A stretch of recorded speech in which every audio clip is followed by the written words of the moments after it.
As usual, I'm doing last minute stuff. Is it coming through the mic? No? Yeah, it's not because the batteries are dead. So I'm up here playing with batteries and whatnot. Is yours dead? Well, you can hear it? No? Yeah, I gotta change the batteries. Oh. So, doing battery stuff. Huh? Yeah, I got batteries. Bible Nerd carries all kinds of random stuff. That's why. Anyway, how was everybody's week so far? Before I started. Good. Huh? Good? 2 thumbs up. That's 1. Everybody else? Yeah? No? Let's go. We got visitors watching me bumble. Let's go. How are you, man? Good. What's your name, if I can put you? Nate? Yeah. Nice to meet you, Nate. Nice to meet you, Nate. Welcome to my mess of whatnot. All right, let's do this. And while I do this, it'll come through on the 1. Are you recording through the microphone anyway, or are we not recording through the microphone at all? Because we can get started. We need your microphone. Okay. They're watching you, but they can't. They can't hear For the video, yeah. Oh, that's right. Yeah. That's right. Look up while you're talking. Hey, we need one of those, what is it? That's all right. Good night. Does somebody have, oh, jeez. Apologize, y'all. All right, so what we are talking about tonight, who knows what we're talking about tonight since I just got the schedules out like yesterday? We start with that. Where do we semi-end up on Sunday? Come on, this part y'all Last couple know. of chapters of Lamentations. Last couple of chapters in Lamentations. All right, which leads into the first few chapters of Ezekiel. That's it, Ezekiel. And so we are in Ezekiel now. The batteries are in and the mic is on somehow.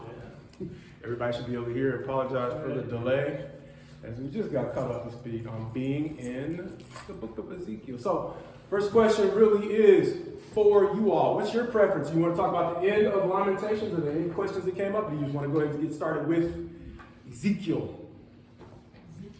Ezekiel? Yeah. What else? I had a Bible too. Well, with that, do you have questions for me from what you read from the first 5 chapters of Ezekiel? Since we had the last 2 chapters in Lamentations and the first 5 chapters of Ezekiel, what caught your attention? So it's kind of like you said about Isaiah. Yep. Going right into Lamentations. Lamentations goes right into Ezekiel. So my question for you is, historically, timeline-wise, does Lamentations go right into Ezekiel? No, of course not. Because Of course not. Ezekiel's a little bit ahead of that time. Ezekiel is first of all, where is he? Where is he prophesying from? Babylon. He's in Babylon, right? Yes. All right, and so Jeremiah starts out roughly where? Yeah. Starts out in Jerusalem, roughly during the reign, because all of these are measured by the reign. So that's what we'll talk about tonight. When I say, of course not, I apologize. I haven't set enough of a timeline. I'm thinking because what we're talking about is the way that all of the major prophets are organized tonight. That's what we're going to talk about. So the of course not is basically what's happened is the Lamentations are the weeping and wailing is already done. Right. And so what's happening is, who remembers roughly, after Josiah, the last great king of Judah, what did it look like? Who were the last 4 kings after Josiah? Is that what's it? All right, I'll do it real quick. Jehoahaz, not so good. Jehoiakim, still not so good. Jehoiachin, better. He's the one who appeared to be a coward because while everybody else was wanting to fight Babylon, he simply listened to the words of Jeremiah and he gave himself up. In the short run, he looked like a coward, but in the long run, God rewarded him for just saying, look, this fight is over. I gave you a grace period during Josiah because you already should have all been dead. But Josiah was so faithful in turning everybody back to God's ways that he gave Israel or Judah a grace period. You've been working on grace for 5 kings. It's over. Just stop. And Jehoiachin was the king who was willing to just stop, even though it didn't look good. So ultimately, by the time you get to the very last chapter of Jeremiah, he has that special chapter where we say he gets, how have I been calling the very end of Jehoiachin's life. He got a great, starts with an R, retirement plan, right? So this guy should have been locked up the rest of his life, just like Zedekiah, right? And so they both got life sentences. One got let go and got a great retirement package just because he listened. And here's the thing we talked about. It's one thing if my mistakes are just hurting me. I love positions of authority, right? But what happens in positions of authority are my decisions just hurting me? Or am I? And so that's why when he says, when Peter's being restored after denying Christ, what's the thing that he tells him to do to practically get out of his self-pity? Or feed, right? Feed what? Feed my sheep. Feed my sheep. Get back to work. Same thing, Elijah. When he's feeling that overwhelming self-pity. Wait a minute, I had this great moment on Mount Carmel. Now I'm being chased down by Jezebel. I don't even want to show my face. I'm in the cave and I'm the only one. Right. Was he the only one? No.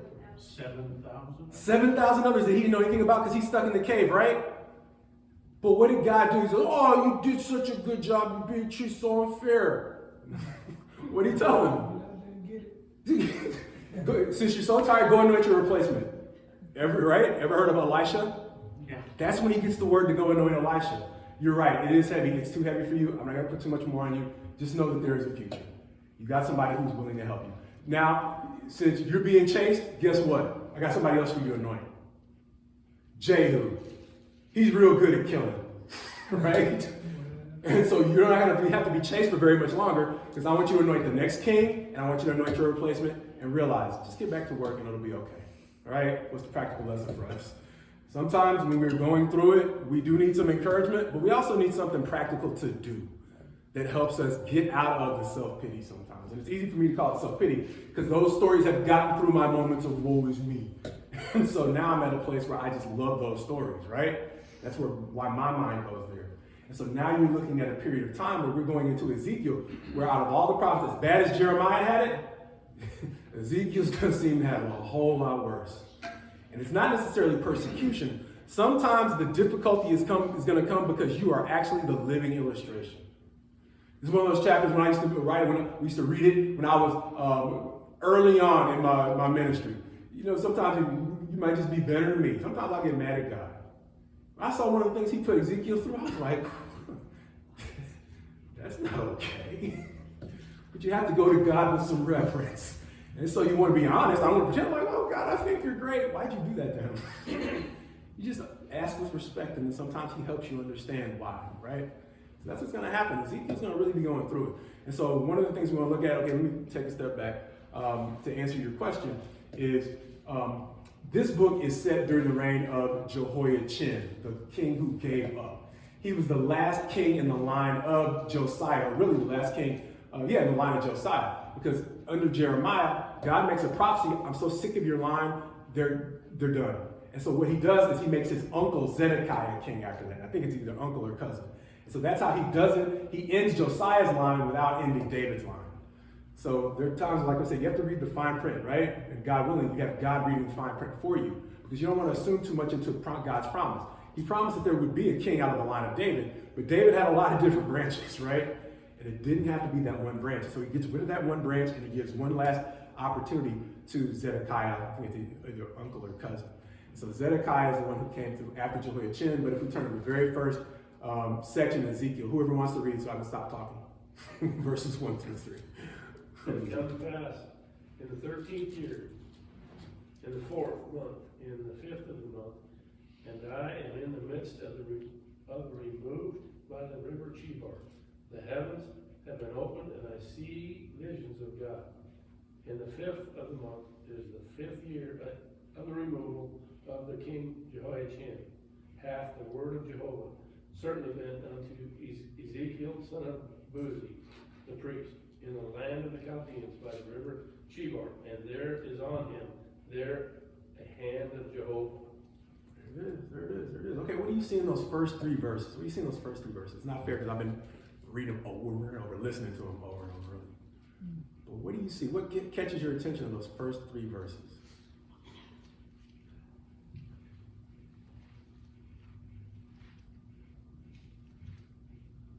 He's in the land of the Chaldeans. That's it. He's in exile. Right. Okay, so I didn't look up the chapter, but where this hyperlinks to back in Jeremiah is there are these. Actually, let's go back think I remember where the good and the bad figs are, roughly about maybe Jeremiah 9. Jeremiah 9 is going to talk about 2 baskets of figs, and it'd probably be good to, oh, that's not it. To go back to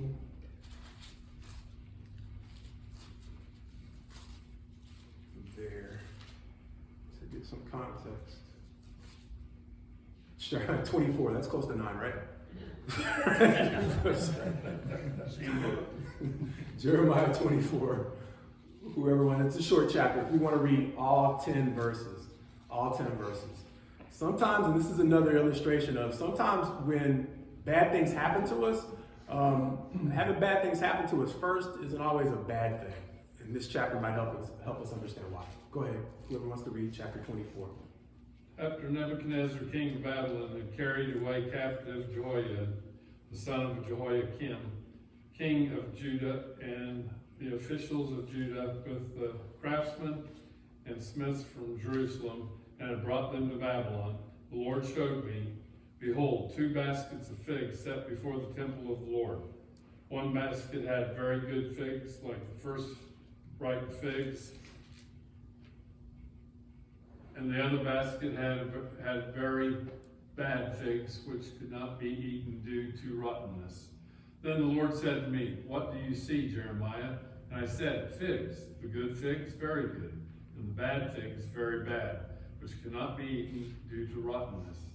Then the word of the Lord came to me, saying, thus says the Lord God of Israel, like these good figs, so I will regard as good the captives of Judah, whom I have sent out of this place into the land of the Chaldeans. For I will set my eyes on them for good, and I will bring them again to this land, and I will build them up and not overthrow them, and I will plant them and not pluck them up. I will give them a heart to know me, for I am the Lord, and they will be my people, and I will be their God, for they will return to me with their whole heart. But like the bad figs, which cannot be eaten due to rottenness, indeed, thus says the Lord, so I will abandon Zedekiah king of Judah and his officials and the remnant of Jerusalem who remain in this land and the ones who dwell in the land of Egypt. I will make them a terror and an evil for all the kingdoms of the earth, as a reproach and a proverb, a taunt and a curse in all places where I will scatter them.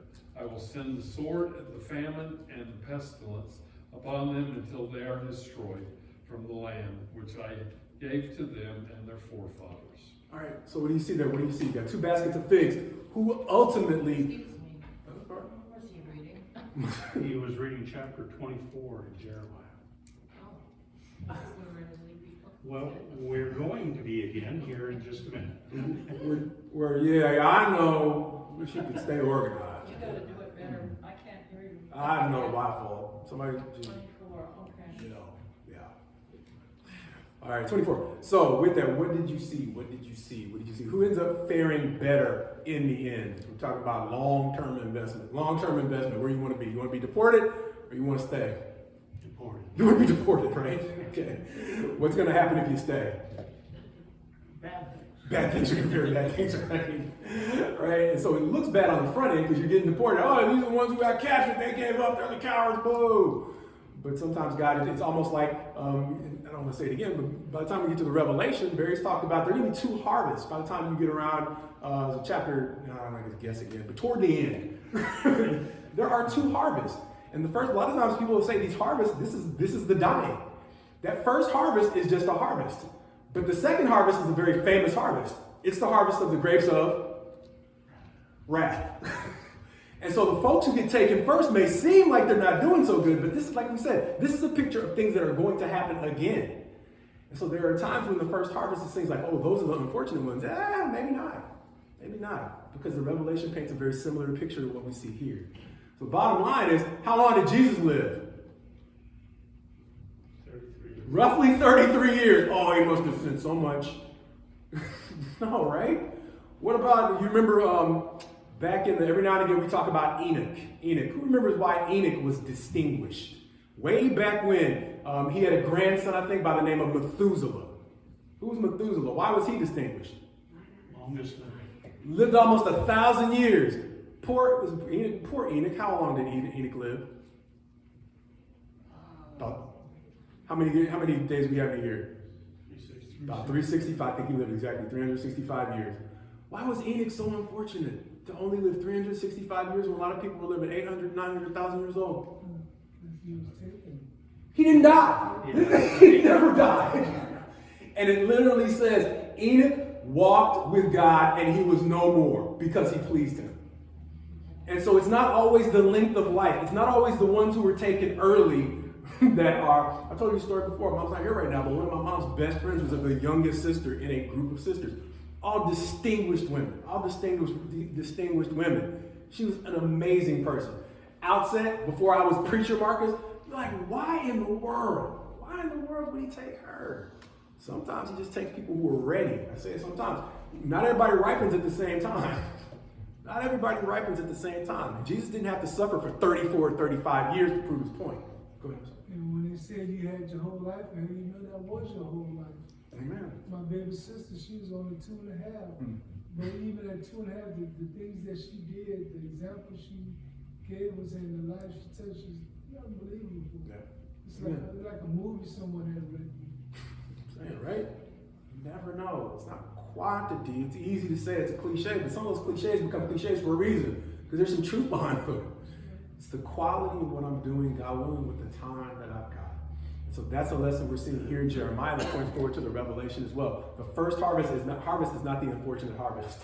It might look that way, but ultimately God is saying, wait a minute. Now, what's going to happen though, even though he said all these good things about the good figs, they're perfect, right? Hold on, chapter 29 of Jeremiah. Go ahead, I'm sorry, sis. I was going to say, I commented on Sunday when Joe was talking about our timeline and God's timeline. And I didn't hear what John's verse 5 said, but in it God says, whom I have sent out of this place for their own good. My translation didn't say that. Yeah, go ahead. Yeah. That God's timeline, he knew what was going to happen. He knew eventually it was going to be true. That's it. And here's the thing. Also, good. I'm sorry. Well, it all goes back to the righteousness of God.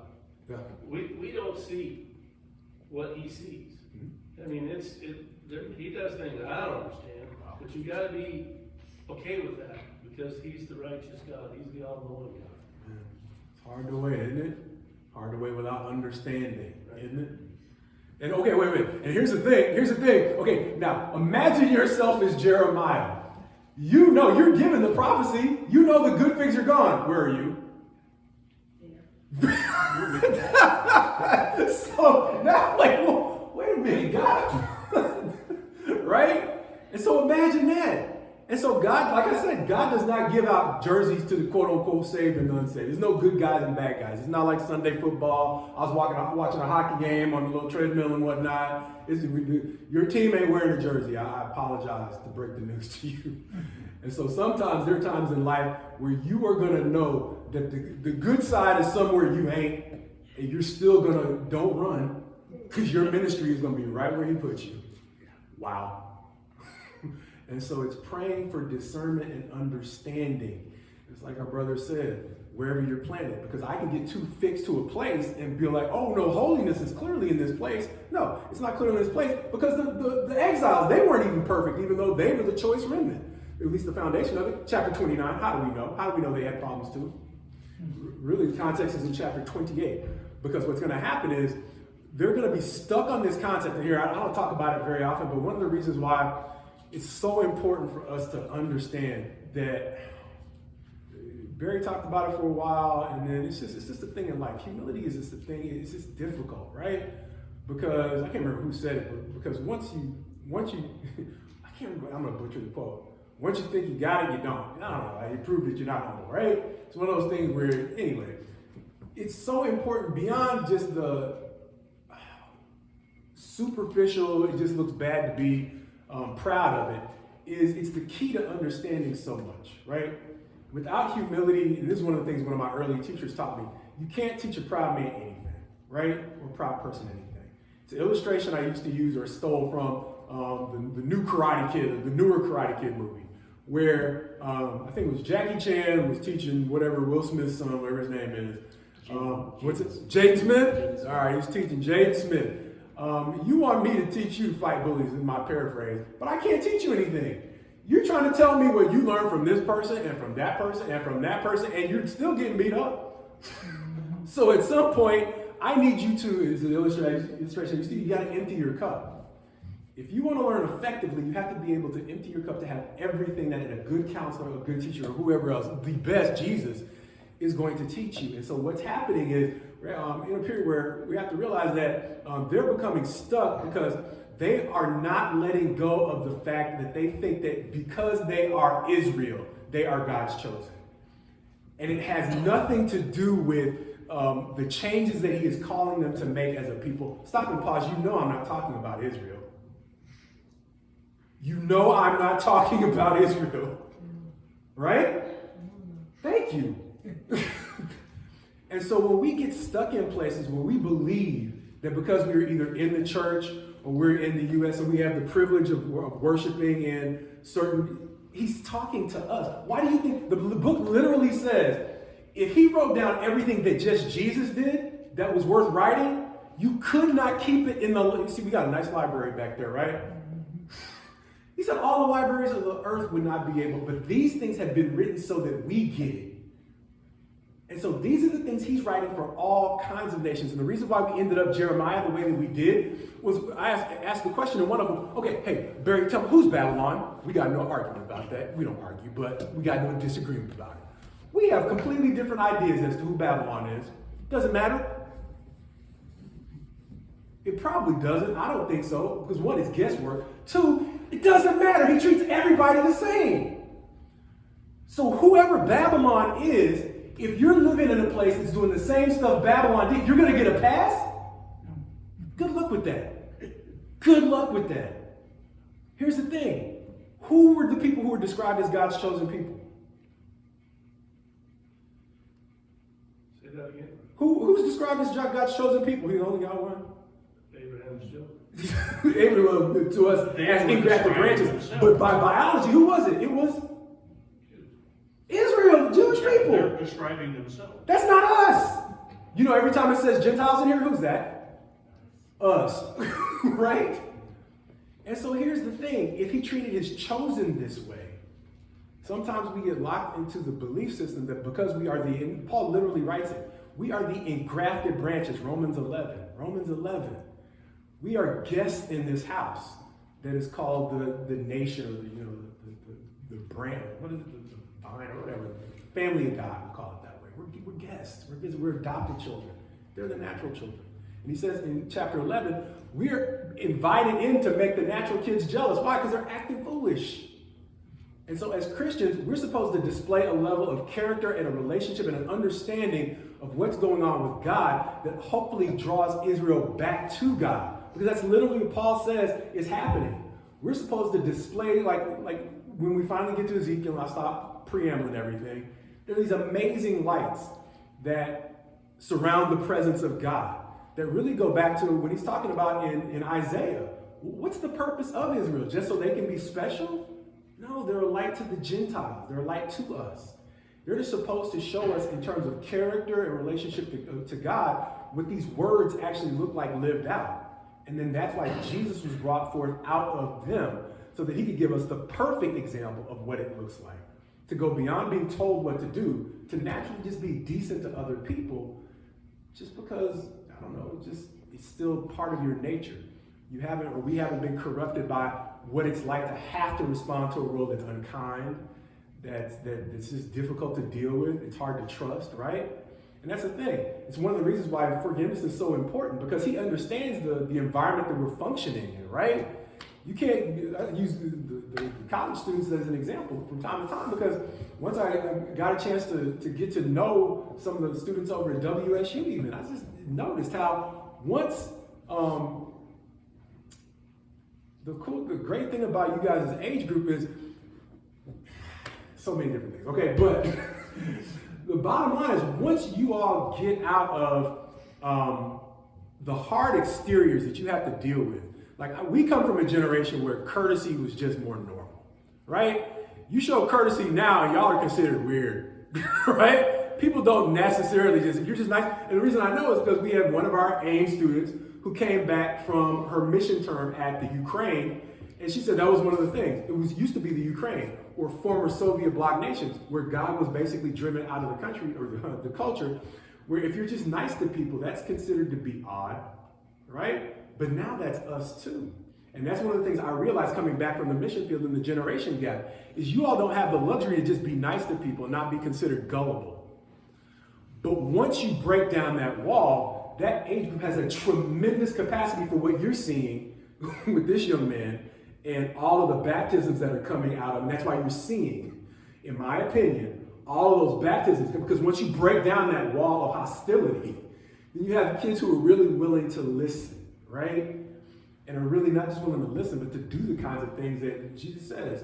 Unless you come to me as a little child. And that's not to demean them. That's to say they're still willing to listen and do things that aren't just as weird. Because and that's all to say that we all come to this at different ages of having had to deal with what life does to us. And so we don't have the luxury of just being nice our whole life anymore. And that's part of the design. Satan does that so that we put up our barriers, so that we don't just lock out the dangers, but we lock out the things that God wants us to have to make us more healthy and more happy and prepare better for a place where he's restoring it back to what it was at the beginning. We're just peaceful, right? But defending ourselves against what the world is causes us to be something very different. And so that's why Jesus is an exceptional example. He never was taken out of balance to the point where he put up so many barriers that he lost his identity as to who he was and where he was going back to. And so that's why he's the perfect illustration. Because he dealt with a cold, hostile world without taking on its coldness and its hostility. And so that's a lot of what we're looking at right here. Because he's trying to set Ezekiel up as well. Ezekiel's going to have that very difficult reality of, you're good. Well, okay, always all over the place. Always all over the place. Okay, I'll summarize 28 and 29. Chapter 28 of Jeremiah is basically them holding on to the concept of, no, we're the good guys. God's not going to take us off into captivity. He's like, dude, you're nuts. He's already told you that you're going to be basically destroyed. He's giving you another second chance by leaving you a large number of people, and he's still telling them. He's not telling you have to, he's just going to destroy all of you, and that the remnant that's been taken off, they're just the good guys. He's giving everybody another chance. The remnant that's gone and those who are left. You don't have to be taken off and killed and scattered, right? But what he's saying is, if you keep telling yourselves that you're the good guys, you're going to find out the hard way that no, this place is going to be leveled. But it's not just Israel or Judah that's in that mindset. And the way our video should be coming out tomorrow, sometimes in life, it's just, I've had it hard enough. Even if it's my own fault, I'm just tired. I don't want any more pain. And so I just want, like we say, a word of encouragement. But the question is God really behind that word of encouragement? See, I need whatever word God has. If it's encouragement, that was the beauty of Lamentations. One of the things that we saw in chapter 3 was when they got themselves in the mindset of recovery, what was one of the words that came up when they finally got in that maturity where I'm going to make good on my second chance? What was one of the elements that was key to them actually recovering? Starts with the W, ends with the AIT. Sorry. They got in the mindset of waiting. They got outside of the mindset of, I need to hear a good word right now. And they were like, I'm going to wait for whatever the truth is. Hard truth or pleasant truth, whatever it is, I'm waiting for it. And so that's the mindset he's trying to get them into. Go ahead. That goes back to the humility you were talking about earlier. Yeah.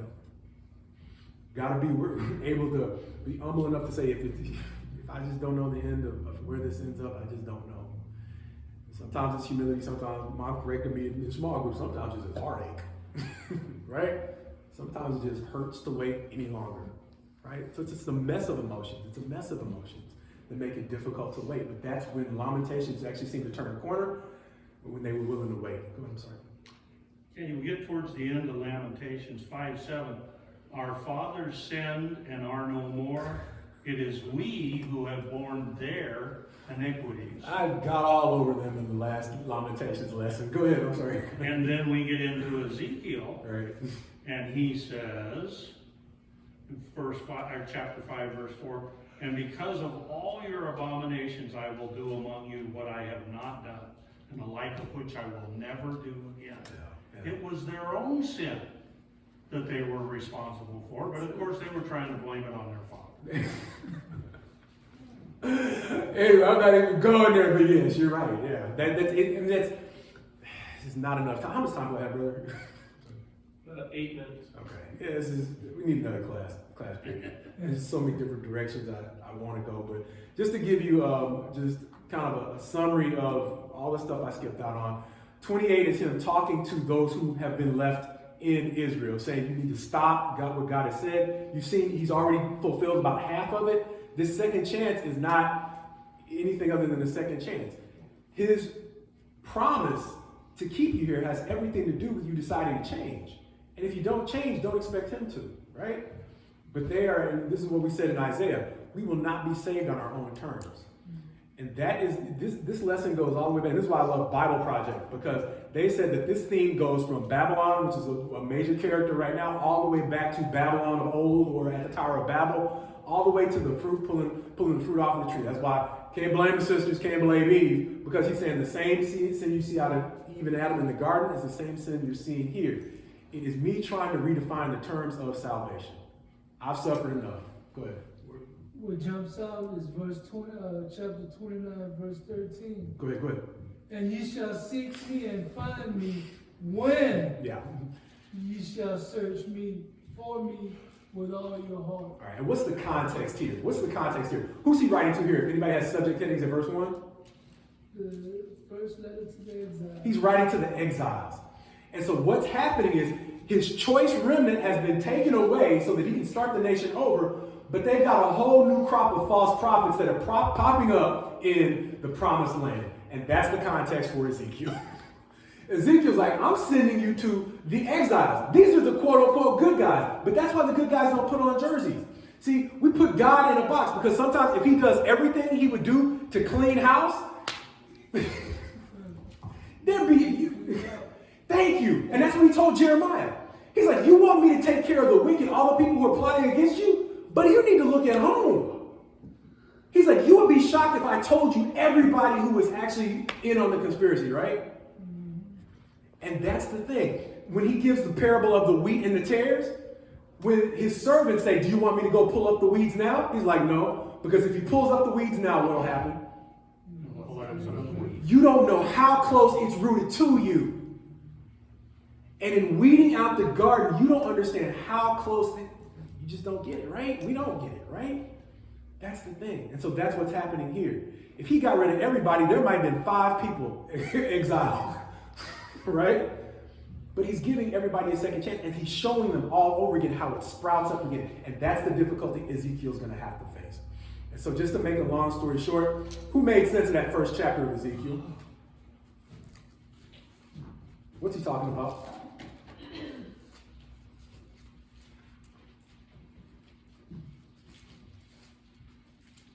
Who does what? Who made sense of that first chapter of Ezekiel? After our introduction to verse 3, I looked in a stormy wind with a great cloud, and then there were 4 living creatures. It makes sense of that for me. Right? Let me give you, hopefully, I just had to confess in the short video, I don't understand it, but the organization may help us out. This almost looks like God's ride. And it doesn't look like it's literally God, because he's going to say that he saw, that's you. Okay, my fault. Yeah, thank you. In verse 1, he's going to say at the end of verse 1, I saw God, or I saw, in your translation, what does it say? Visions of God. That's a little bit different. Isaiah literally thought he saw God. Very last verse in the chapter, what does it say? Such was the appearance of the rainbow. The rainbow, but after the rainbow, such was the appearance of the likeness of the glory of God. So he's not saying that he literally saw God in any of this, but he's going to describe, first of all, a stormy wind out of which a cloud comes, and within the cloud there are going to be these 4 living creatures, and they're odd. They have 4 faces. One has the face of a man, on the right side the face of a lion, on the left side the face of an ox, and the back the face of an eagle, right?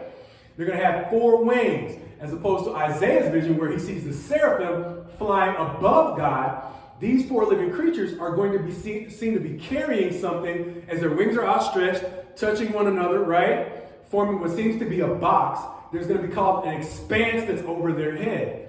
And in that expanse, there's something that's extending with somebody who looks like their torso is coming out of the top. And he's terrified, which is what people tend to be when they see God, right? And so out of that, somebody's going to start to talk to him, and that's the introduction to chapter 2. But the weird thing about the 4 living creatures is it seems that their spirit is not in them, it's in these wheels that are next to them. And it's like one wheel and a wheel that's inside of it, and they're covered with eyes. And how do they move? How do they move? They got these wings, so they're flapping the wings, and they move like what? How did we have that last fire we had? How did it start? Big fire we had here. Wind. Oh, wind carried what? What ignited it though? Oh, Lightning. They literally move like lightning. So they got these wings, but it's almost like they're for decoration because lightning is the way that they move. Flash, they're here. Flash, they're there. I love it because I got into superheroes for a while. And I was like, oh, the superhero things, they're not original, right? They're stealing from the Bible. They're stealing from the Bible, plagiarism. Nobody gives God credit.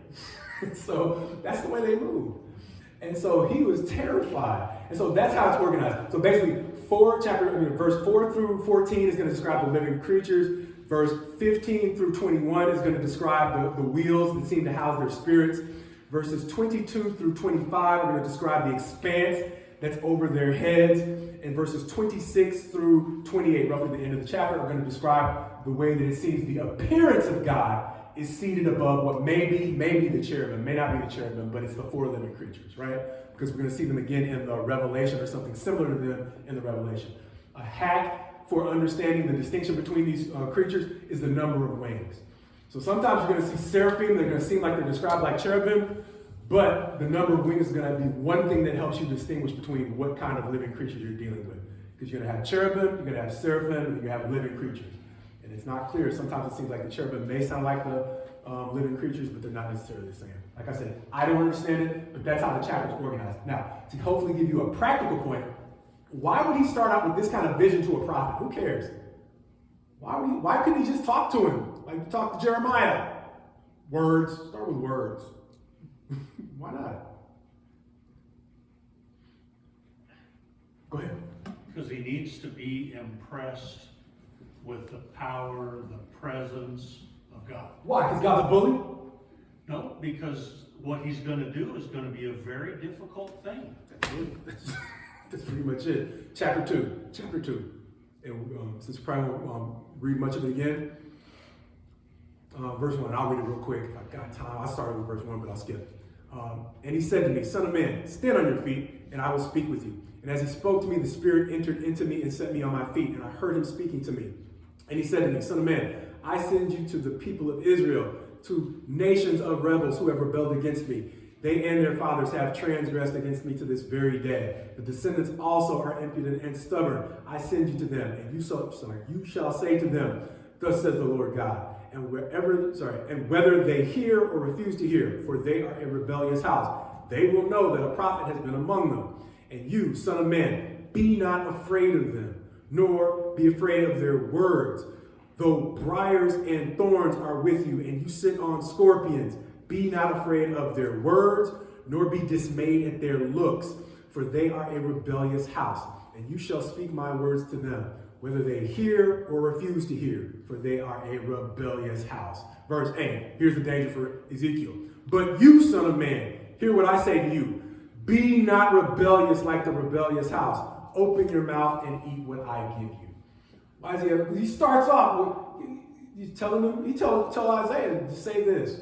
Tell Jeremiah to say this. Why I gotta eat something? Right? And so he's already starting him off with something that's going to maybe stretch his understanding of what it means to be a prophet.